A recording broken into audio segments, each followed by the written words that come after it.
Welcome to exam विवेचना। तो दोस्तों, आज की इस वीडियो में हम डिस्कस करेंगे कि जो हमीरपुर बोर्ड के द्वारा एलटी कमीशन की जो परीक्षा हुई थी उसमें गलत उत्तर जारी किए गए हैं और बताएंगे कि आपको इसमें क्लेम करना चाहिए क्या नहीं करना चाहिए।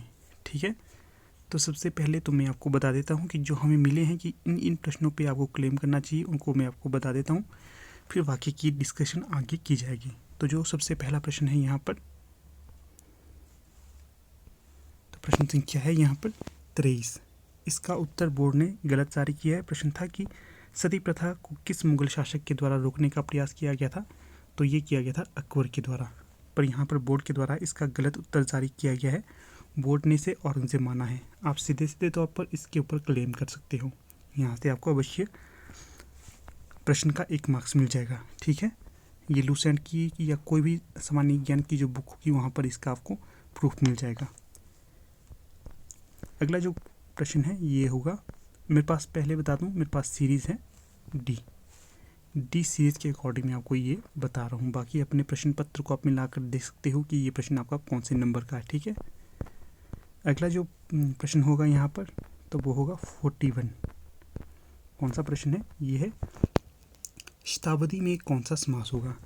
तो वैसे तो यहाँ पर सारे ही विकल्प गलत थे, ऐसा कोई भी विकल्प नहीं था जो इसके लिए सही होना था। शताब्दी में जो समास आना था तो वो होना था द्विगु, पर यहाँ पर कोई भी ऐसा विकल्प नहीं है जो सही होगा। पर जो बोर्ड है उसके द्वारा माना गया है द्वंद्व को सही, तो ये सही नहीं होगा, ये गलत हो जाएगा। आपको इसके ऊपर भी क्लेम करना है। ठीक है, अगला प्रश्न है यहाँ पर 49। हाँ, ये देखिए, ये हिंदी साहित्य का प्रश्न है।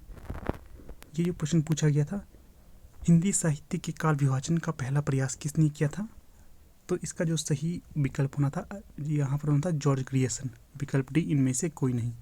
तो यहाँ पर जो बोर्ड है उसके द्वारा जो उत्तर तालिका जारी की गई है वहाँ पर बताया गया है मिश्र बंधु, जो कि किसी भी एंगल से सही नहीं होगा। मिश्र बंधुओं ने सबसे पहले काल विभाजन नहीं किया है, ये सरासर गलत उत्तर बोर्ड के द्वारा जारी किया गया है।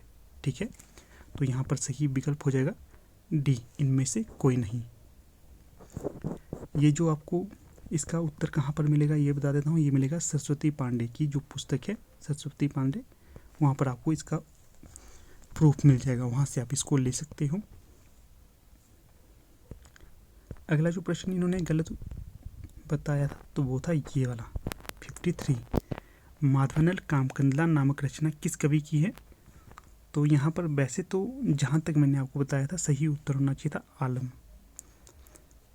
आलम के सिवा ये कुशललाभ, गणपति, इन तीनों ही रचना मानी जाती है, पर यहाँ पर बोर्ड ने सिर्फ एक कवि यहाँ पर माने हैं गणपति, तो ये भी गलत उत्तर जारी किया गया है बोर्ड के द्वारा।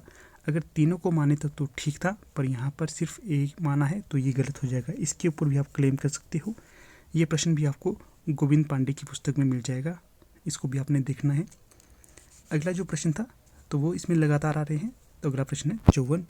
इसका जो उत्तर जारी किया है बोर्ड ने कि जो कृष्ण का सर्वप्रथम उल्लेख किस ग्रंथ में मिलता है, तो जो भगवान श्री कृष्ण है इनका सर्वप्रथम उल्लेख मिलता है आपका ऋग्वेद में। ठीक है, तो यहाँ पर जो बोर्ड है इन्होंने इसका उत्तर गलत जारी किया है, तो ये किया है आपका ब्रह्मचरित्र, ये मानते हैं, तो यहाँ पर इसका उल्लेख नहीं मिलता है। सही विकल्प यहाँ पर भी हो जाएगा ऋग्वेद। तो इसका उत्तर भी आपको मिल जाएगा कहाँ पर, जो गोविंद पांडे की पुस्तक है वहाँ पर आपको इन सभी हिंदी साहित्य के प्रश्नों के उत्तर मिल जाएंगे। यहाँ पर 54 का सही विकल्प भी हो जाएगा।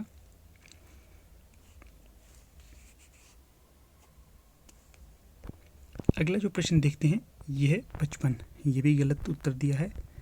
ये था 55, क्या पूछा गया था इसमें, माधवम परिणाम निराशा किसकी पंक्ति है, तो वैसे तो ये पंक्ति हो जानी थी विद्यापति या सूरदास, इनमें से किसी एक की। विकल्प के अनुसार तो यहाँ पर सूरदास सही होना था, पर बोर्ड ने इसका भी उत्तर गलत जारी किया है। बोर्ड मानते हैं कि इसका जो उत्तर होगा वो तुलसीदास होगा, तो ये तो कहीं कहीं मतलब कितनी दूर दूर सोचेंगे तब भी इसका उत्तर ये नहीं, तुलसीदास इसका होना नहीं था उत्तर। पता नहीं बोर्ड ने क्या सोच करके ये उत्तर दे दिया है, ये भी गलत हो जाएगा। इसके ऊपर भी आप क्लेम कर सकते हो। इसका प्रूफ भी आपको सरस्वती पांडे, गोविंद पांडे की पुस्तक में मिल जाएगा, नहीं तो अगर आपके पास जो उपकार पब्लिकेशन की पुस्तक है वहाँ पर भी आपको इसका उत्तर मिल जाएगा। इसके पश्चात जो अगला प्रश्न था वो था कौन सा, देखते हैं 88।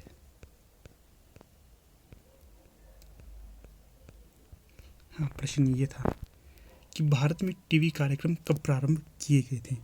तो जो भारत में टीवी कार्यक्रम सर्वप्रथम प्रारंभ किए गए थे 1959 में किए थे। तो पहले तो यहाँ पर ऐसा कोई भी विकल्प नहीं था जिसे हम सही मान सकते थे। ठीक है, जो बोर्ड है, बोर्ड ने तो इसका बड़ा दूर का उत्तर बताया है। तो वो बताया है क्या, 15 सितंबर 1956। तो ये इसका उत्तर कदापि नहीं हो सकता। अगर होना था तो विकल्प ए हो सकता था। ठीक है ना, ये 1959 के थोड़ा सा क्लोज है, 1958 है ये, इसको हम सही मान सकते थे। पर विकल्प सी तो बिल्कुल भी सही नहीं होगा इसका। इसके ऊपर भी आप क्लेम कर सकते हो।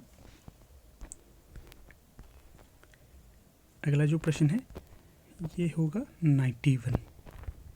यहाँ पर जो बोर्ड ने इसका उत्तर जारी किया है तो ये किया है विकल्प ए।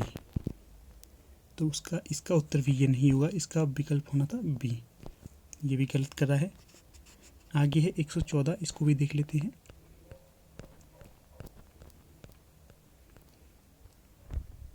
ये देखिए, ये वाला प्रश्न था, ससियो श्केलोवस्की, रोमन योकोवसन आदि जो साहित्य धारा के कवि थे, पाश्चात्य काव्य धारा के, तो इनका बाद पूछा था कि इनका कौन सा बाद होगा। तो इनका बाद होना था रूपवाद, पर ये बोर्ड ने बिंबवाद जारी किया है। तो इसका ये भी सही नहीं होगा, ये भी गलत हो जाएगा। इसके पश्चात जो प्रश्न है 115, इसका भी उत्तर बोर्ड ने गलत दिया है। सुकरात के पिता का नाम पूछा था, तो सुकरात के पिता का नाम विकल्प के अनुसार इनमें से कोई नहीं होना था। तो ये था विकल्प डी। ठीक है ना, इसका प्रमाण में भी आपको देता हूँ। तो यहाँ पर आप गूगल सर्च करने के पश्चात देखते हो कि जो सुकरात थे इनके पिता का नाम था सोफ्रोनिस्कस। तो ये इनके पिता थे, पर जो बोर्ड के द्वारा इसका उत्तर गलत बताया गया है। क्या बताया गया है, फिर से दिखा देता हूँ। तो जो बोर्ड है, बोर्ड ने इसका उत्तर माना है एरिस्टोन। एरिस्टोन इनके पिता नहीं है, तो ये होने थे विकल्प डी यहाँ पर सही होता, पर बोर्ड ने ये नहीं माना है। ठीक है, तो दोस्तों अब हम बात करते हैं कि आपको इन गलत प्रश्नों के ऊपर क्लेम करना चाहिए या नहीं। तो आपको बता दूं कि आप सभी को इन प्रश्नों पर क्लेम करना चाहिए, क्योंकि ये जो प्रश्नों की संख्या है लगभग 10 है। दोस्तों 10 प्रश्न बिल्कुल भी कम नहीं होते हैं।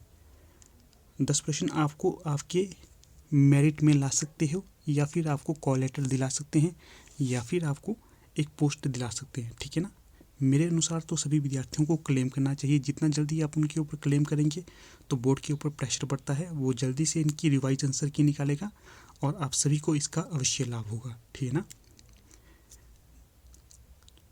तो यहाँ पर अब आगे बात करेंगे कि आपको कैसे क्लेम करना है और कब तक क्लेम करने की तिथि बची हुई है।